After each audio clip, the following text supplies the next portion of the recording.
안녕하세요. 결혼한 지 1년 된 30대 여성입니다. 한창 신혼의 단꿈에 젖어 있어야 할 제가 이런 사연을 쓰게 된 건 바로 양심을 팔아먹은 시어머니와 신우 때문입니다. 진짜 현실 세계에 이런 인간들이 존재를 한다는 게 믿기지가 않네요. 남편과 저는 지인의 소개로 만났어요. 저보다 3살 많은 남편은 식당 2개를 운영하는 자영업자입니다. 저는 중견기업을 다니는 평범한 회사원이고요. 처음에는 둘 다 결혼 생각까지 하고 만난 건 아닌데 만나다 보니까 여러모로 잘 통하더라고요. 어느 순간부터 우리 둘이 결혼하면 이런 대화가 오고 가면서 언젠가 결혼하면 이 사람이랑 하겠구나 싶긴 했지요. 그리고 한 1년 반 정도 교제 후에 본격적으로 결혼 이야기가 나오기 시작했습니다. 남편의 식당은 주로 포장 손님이 많습니다. 그래도 매장 손님을 안 받을 수는 없으니까 저녁 시간에 대부분을 식당에서 보내지요. 월 매출은 두 곳 합해서 적으면 7, 800 많으면 900에서 1000 사이로 법니다. 적은 수입은 아니에요. 제 경우에는 연봉은 5000대 후반으로 세금이나 이런 거 저런 거 제하고 나면 월 400 조금 넘습니다. 남편에 비하면 적은 편이지만 회사에서 주는 복지나 혜택 등을 고려하면 직장인 치고는 나쁜 편은 아니에요. 결혼할 때 남편은 결혼에 쓸 수 있는 여유자금으로 1억이 있었고 저는 6천이 있었습니다. 그리고 당시 저는 보증금 3천짜리 반지하에서 전세를 살며 자취생활을 하고 있었어요. 결혼 당시 양가 도움은 받지 않았습니다. 원래는 친정에서 얼마 정도 보태주고 싶다 하셨는데 시댁에 갑자기 사정이 생겨서 하나도 도움을 받을 수 없었거든요. 남편이 시작부터 양가에서 도움을 받는 것도 내키지 않았는데 처가에서만 도움받는 건 더더욱 싫다고 했습니다. 맞사위로서 체면이 살지 않는다나요. 그때는 몰랐는데 사실은 남편이 알고 있었더라고요. 저희 부모님이 당신들 노후자금에서 얼마 정도를 땡겨서 저희를 도와주려고 하셨다는 걸요. 남편이 그걸 알고 나서 마음이 너무 불편했답니다. 그래서 자기도 사람이니까 물론 욕심이 나기는 했지만 에라 모르겠다라는 기분으로 그냥 안 받는다고 질러버렸대요. 그 속사정을 알고 난 후 시댁에서 해주고 못 해주고를 떠나서 항상 남편한테 고맙게 생각하고 있어요. 당시 시댁에서 저희를 도와주실 수 없었던 건 신우네에게 일이 생겼기 때문입니다. 신우 남편은 전업 투자자라고 들었어요. 집에서 주식도 하고 코인 투자도 하고 그런다고 해요. 원래는 착실하게 중소기업을 다니던 직장인이었는데 안 좋은 일에 휘말리면서 회사에서 잘렸다고 들었습니다. 회사 공금 대략 1억 정도에 손을 댔다는 것 같아요. 그런 이유에서인지 남편은 신우 남편하고 사이가 그다지 좋지 않아요. 남편은 성실하고 책임감이 있는 성격이거든요. 개미와 배짱이로 치면 개미 같은 사람입니다. 신우 남편은 전형적인 배짱이고요. 아무튼 그런 신우 남편이 저희가 결혼할 무렵 투자를 잘못하는 바람에 큰 손해를 봤다고 들었습니다. 게다가 안 좋은 일은 한 번에 몰려서 온다더니 신우네가 전세 계약을 갱신하려니까 집주인이 보증금을 올려받겠다며 안 되겠음 방 빼달라고 하더랍니다. 결국 어머님이 신우네를 길거리에 나앉게 할 수는 없지 않냐 하시면서 남편더러 양보하라고 하셨답니다. 그나마도 원래는 신우가 어머님께 말씀드리기 전에 저희 남편에게 먼저 연락을 해와서는 좀 도와달라고 했었나 봅니다. 하지만 줄곧 신우가 신우 남편하고 연애할 때부터 신우 남편이 어떤 사람인지 다 지켜봤던 남편으로서는 돈거래는 죽어도 하기가 싫더랍니다. 그래서 신우한테 미안하지만 너네 부부랑 돈거래는 안 한다고 했다더라고요. 신우는 하나밖에 없는 여동생한테 어떻게 그럴 수가 있냐면서 울고 짜고 난리가 났었대요. 이때가 저랑 남편이랑 한참 결혼 준비로 정신없을 땐데 저는 전혀 눈치채지 못하고 있었어요. 남편이 처신을 잘해준 덕분이었던 것 같아요. 신우네하고 시부모님 사이에서 어떻게 돈이 오갔는지 정확히는 모르겠지만 저희는 저희 나름대로 결혼 준비를 계속해 나갔습니다. 양가 도움을 안 받기로 하니까 오히려 일이 진행되는 데 있어서 큰 어려움이 없었던 것 같아요. 단 한 가지 뜻대로 되지 않았던 건 신혼집이었어요. 결혼 이야기가 나오고 신혼집에 대한 예산이 어느 정도 잡힌 이후로 저는 정말 눈에 불을 켜고 부동산만 보고 다녔던 것 같습니다. 솔직히 예산이 적어서 여러 부동산을 돌아다니지는 않았어요. 처음에는 의욕적으로 몇 곳에 가봤는데 다들 제가 금액을 말하면 무시하는 느낌이었거든요. 그래서 얼마 후부터는 밖에 붙어 있는 종이들만 훑어보면서 머릿속으로 나름대로 정리를 해가고 있었지요. 그러면 안 되지만 회사에서도 틈틈이 부동산만 확인하고 그랬어요. 그래도 결국 결혼식 날까지 신혼집을 못 구해서 식을 올리고도 한동안 각자 별거 생활을 하는 초유의 대참사가 발생하고 말았지 뭐예요. 하지만 이 표현이 어울리는지는 모르겠는데 죽으라는 법은 없더라고요. 결혼식 이후 눈물의 생이별을 하고 한 달이 다 돼갈 무렵이었어요. 당시 제가 살던 반지하에서 걸어서 정말 30초도 안 걸리는 거리에 부동산이 하나 있었거든요. 아무래도 집에서 가까우니까 뻔질나게 지나다니면서 부동산 소장님을 자주 뵙게 되었어요. 제가 먼저 인사를 드리기 시작하니까 소장님도 반갑게 받아주셨고요. 조금 가까워졌다 싶었을 때부턴 그래도 음료 하나 사들고 들려서 괜히 없는 너스레도 떨어가면서 이것저것 물어보고 그랬어요. 그 덕분인지 하루는 소장님께서 지나가던 저를 붙잡으며 잠깐만 들어와 보랍니다. 그러더니 매물 하나를 보여주셨어요. 부동산에서 10분 정도 거리에 위치한 아파트였습니다. 가격도 시세보다 훨씬 저렴했어요. 정말 약간의 대출만 받으면 될 것 같더라고요. 파는 분이 70대 어르신인데 이제 다 귀찮아서 고향 내려가신다며 빨리 팔아달라고 하셨답니다. 안에 좀 수리는 해야 되겠지만 그래도 이런 매물은 잘 나오지 않는다면서 매물 보자마자 제 생각이 나서 아직 아무데도 안 올리셨다고 그러시는 거예요. 그렇게 정말 운 좋게 아파트를 사게 되었지요. 그렇게 집안을 고치고 이것도 정말 할 이야기가 많은데 이건 시댁하고 직접적인 관련은 없으니 생략할게요.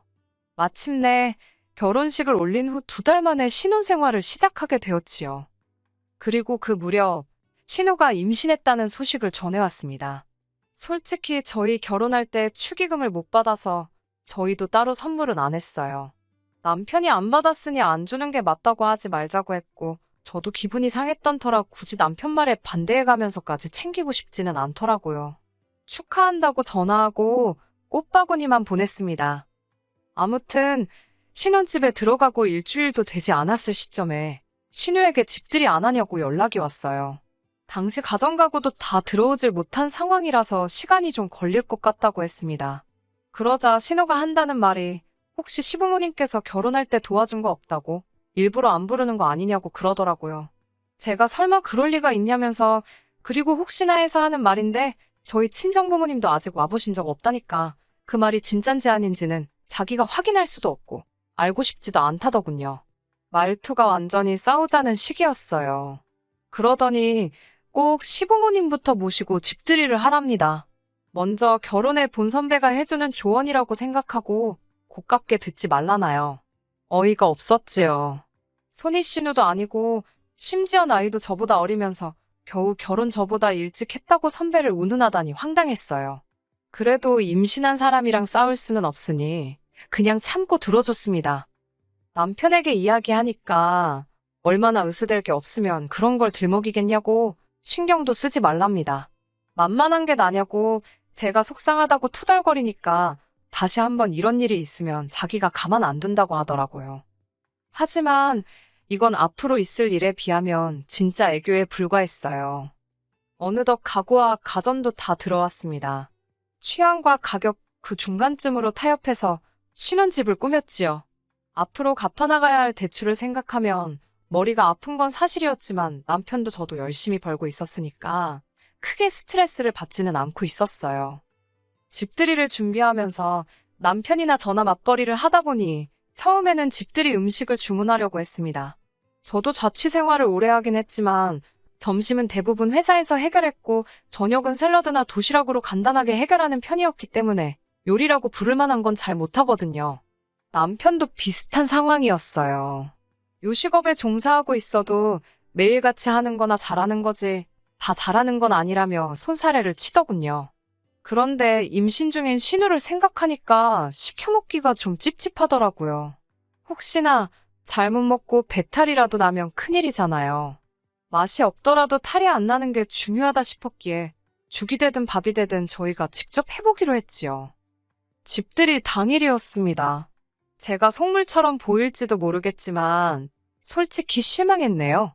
시부모님도 그렇고 신은혜도 그렇고 어쩜 그렇게도 무심할 수가 있는 건지 제가 뭐 큰 거 바란 것도 아니에요. 물론 주변 친구들은 처음에 집 샀을 때 가족들이 가전제품도 선물해주고 그러더군요. 저희 친정부모님도 저희 결혼할 때 따로 못 보태주신 게 마음에 걸리신다면서 가전 살 때 쓰라고 500만 원 주셨고요. 그런데 시부모님은 정말 휴지 하나도 안 사오셨더라고요. 신은혜도 말해모하겠어요. 빈손으로 덜렁 왔더군요. 정말 큰 거 바라지도 않았고 하다못해 꽉티슈라도 사왔으면 좋았을 거예요. 아니나 다를까 남편을 보니 남편도 실망을 했는지 표정이 영 좋지 못했습니다. 식사는 이미 도착 시간에 맞춰 준비된 상태였어요. 그런데 신은혜가 집 구경부터 먼저 하고 싶다고 우기더라고요. 시부모님은 집 보는데 얼마나 걸리겠냐며 신우하자는 대로 하시겠답니다. 시부모님은 그렇다 쳐도 신은혜가 정말이지 집안 구석구석을 살피더라고요. 그래봤자 20평대 아파트라 볼 것도 많이 없었지만 안방까지 들어가서는 서랍장까지 열어보는데 어이가 없었어요. 거긴 뭐하러 열어보냐니까 제가 어떻게 정리해놓고 사는지 궁금해서 봤답니다. 원래 하고 다니는 거 멀쩡한 여자들이 집은 지저분하다면서 언니는 어떤가 궁금했답니다. 신우는 본인이 말해놓고 뭐가 웃긴지 쿡쿡거리더군요. 진짜 제 여동생이면 한 대 쥐어패고 싶었어요. 이 모든 상황을 시부모님은 옆에서 보시면서도 별 말씀을 안 하시더라고요. 고작 신우한테 한다는 말씀이 너는 별게 다 궁금하다면서 어려서부터 신우가 호기심이 많았답니다. 그 와중에 신우 남편은 더 얄밉게 이 가구가 벽지랑 안 어울린다. 이 조명은 좀 산티가 난다. 그러면서 혼자 품평회를 하고 있었고요.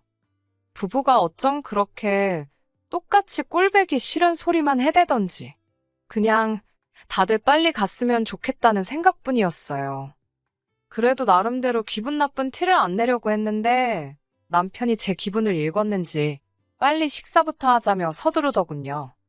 시부모님은 저희가 차린상을 보시더니 뭘 이렇게 많이 준비했냐며 고생했다 말씀해 주셨습니다.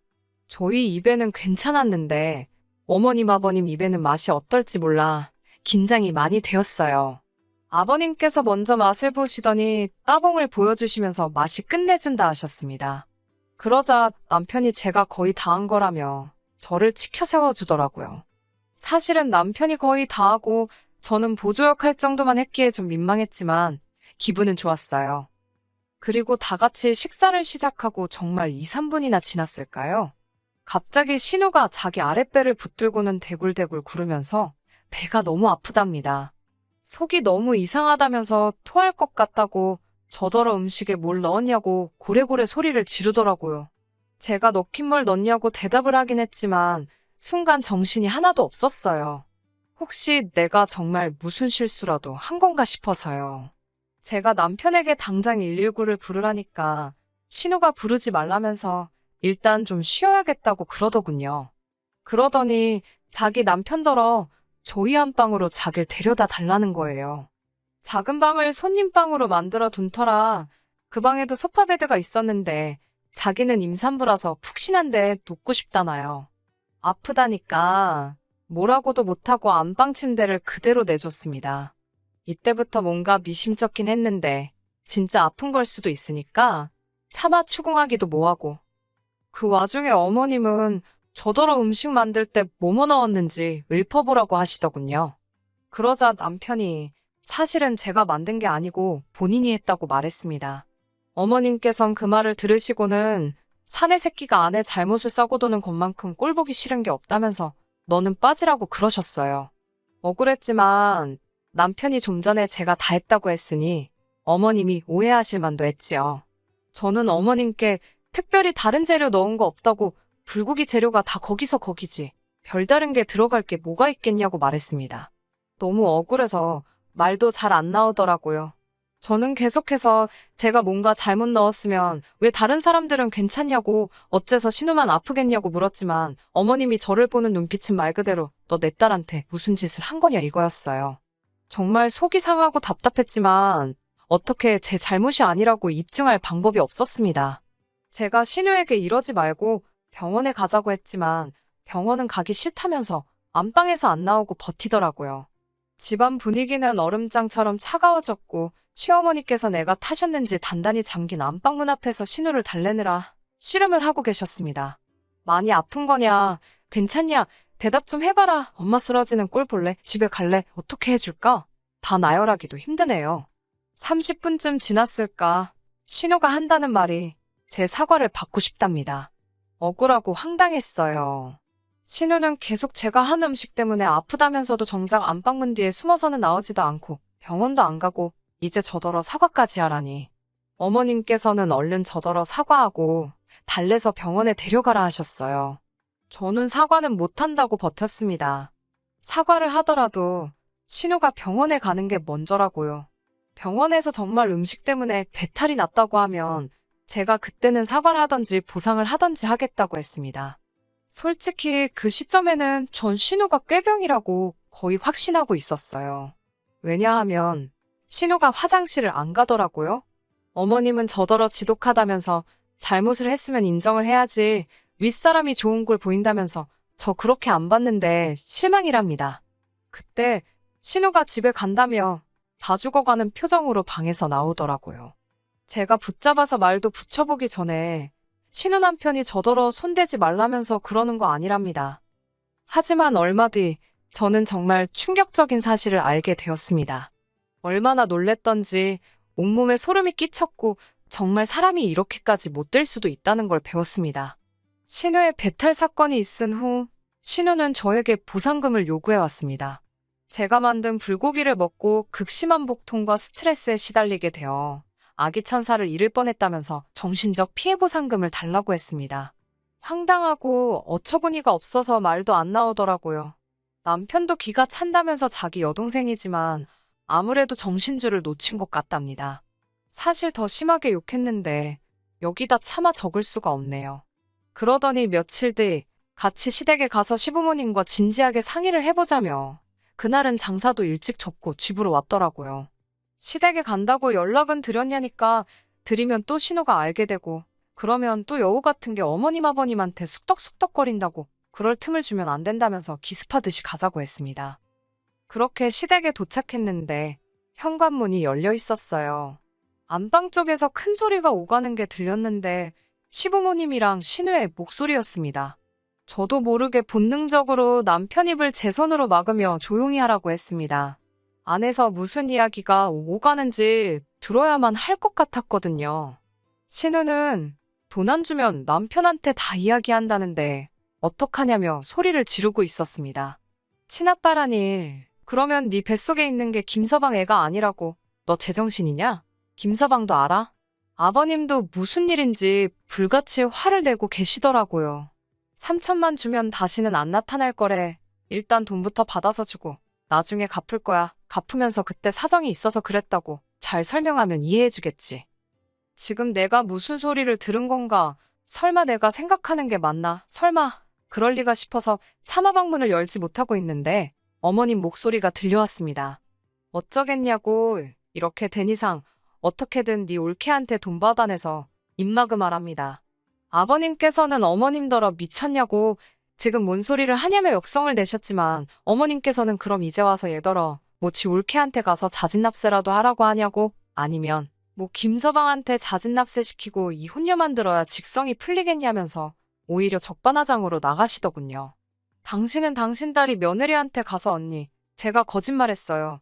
잘못했어요. 하고 빌었으면 좋겠냐고 어머님이 악을 쓰시는데 붙잡고 있던 남편 손이 부들부들 떨리는 게 느껴지더라고요. 저와 남편 중 누가 먼저랄 것도 없이 방문을 열었습니다. 저희를 본 시부모님과 신우 모두 마치 귀신이라도 본 것 마냥 소스라치게 놀라더군요. 제가 신우에게 어떻게 사람이 그따위로 살 수가 있냐고 소리를 질렀습니다. 그러자 신우는 자기 애가 듣는다며 저더러 목소리를 낮추랍니다. 시어머니도 저더러 말이 너무 심한 거 아니냐며 네가 뭘 안다고 나서냐네요. 아버님께서는 집안꼴 잘 돌아간다면서 애미라는 사람이 젖따위니 딸도 젖따위로 컸다며 욕을 내뱉으시고 나가버리셨습니다. 아버님이 나가시자 남편이 갑자기 제 앞에서 무릎을 꿇더니 미안하답니다. 이런 어머니를 시어머니로 모시게 하고 이런 여동생을 신우로 만나게 해서 정말 미안하답니다. 그러면서 남편은 어머님께 정말이지 이렇게 인품도 양심도 없는 사람들이 내 가족인 게 수치스럽다면서 다시는 연락하지 말라고 하더라고요. 어머님은 어안이 벙벙한 표정으로 어떻게 그런 말을 할 수 있냐며 남편에게 따지셨지만 남편은 그 어느 때보다 냉정한 표정으로 길에서 만나도 아는 체도 하지 말라고 하더군요. 자기가 죽어도 찾아오시지 말라면서요. 남편은 곧이어 신우에게 네 올케한테 제대로 사과하라고 그러지 않으면 네 남편한테 내가 다 이야기할 거라고 엄포를 놓더라고요. 저는 이때만 해도 남편이 신우한테 그냥 겁주려고 하는 소린 줄 알았습니다. 일주일이 지나도록 역시나 신우에겐 아무런 연락이 없었지요. 딱 한 번 진짜로 돈 안 해줄 거냐는 연락 빼고요. 문제는 저희 남편은 한다면 하는 사람입니다. 결국 남편은 신우 남편에게 진짜로 연락을 했더군요. 딱 한마디 했대요. 애가 태어나면 친자검사나 꼭 해보라고요. 신우 남편이 갑자기 그게 무슨 소리냐고 따지고 들길래 네 마누라나 장모한테 가서 물어보라고 했답니다. 그러면서 한다는 소리가 그래도 여동생이라서 애 태어나기 전에 자기 입으로 자진납세할 기회는 준 거라네요. 솔직히 팔은 안으로 굽고 부모 자식은 천륜인데 언젠가는 다시 만나게 되지 않을까 그런 생각은 들어요. 그걸 제가 언제까지 막을 수는 없겠지요. 뭐 지금도 제가 막는 건 아니고 남편이 선택한 일이지만요. 그래도 당장은 남편이 든든하게 제 편에 있어주니까 다행이다 싶습니다. 훅이라고 해야 될지는 모르겠는데 남편의 고집으로 결국 저희는 새 집에 얼마 살아보지도 못하고 이사를 했습니다. 시댁 식구들이 저희 집 주소하는 게 찝찝하다면서 남편이 이사를 강력히 주장했거든요. 지금 이사 온 곳은 시댁 식구들은 아무도 몰라요. 그리고 요 근래에는 아버님하고만 연락을 주고받으며 지내고 있습니다. 사실 그 사건 당시 아버님의 반응은 그래도 정상이셨잖아요. 그래서 아버님께 연락이 왔을 때 피할 이유가 없었습니다. 오히려 좀 반갑기도 했었어요. 아버님께서는 결혼할 때 하나도 못 해준 것도 미안하고 집들이 망친 것도 미안하고 여러 가지로 마음에 걸리는 게 많으셨다면서 저희에게 800만 원을 주셨습니다. 이 큰돈이 어디서 난 거냐고 여쭈니까 시어머니랑 그날 이후로 하루가 멀다하게 싸우시다 얼마 전 홧김에 시어머니 차를 팔아버리셨대요. 그리고 신우네는 이혼하기로 했답니다. 신우가 돈을 준다 말만 하고 안 주니까 친아빠란 사람이 작정하고 나타나서는 신우 남편한테 다 불었답니다. 웃긴 건 신우 남편한테도 오래전부터 여자가 있었나 봐요. 지금 신우가 다른 남자애를 가진 게 먼저냐, 신우 남편이 여자 만난 게 먼저냐, 뭐가 더 질이 나쁘냐를 놓고 다투는 중이랍니다. 제가 보기엔 도낀 객낀인데 말이에요. 끝까지 들어주셔서 감사합니다. 오늘의 사연은 여기까지입니다. 구독과 좋아요, 알람 설정 부탁드리고 더 좋은 사연으로 다시 찾아뵙겠습니다. 감사합니다.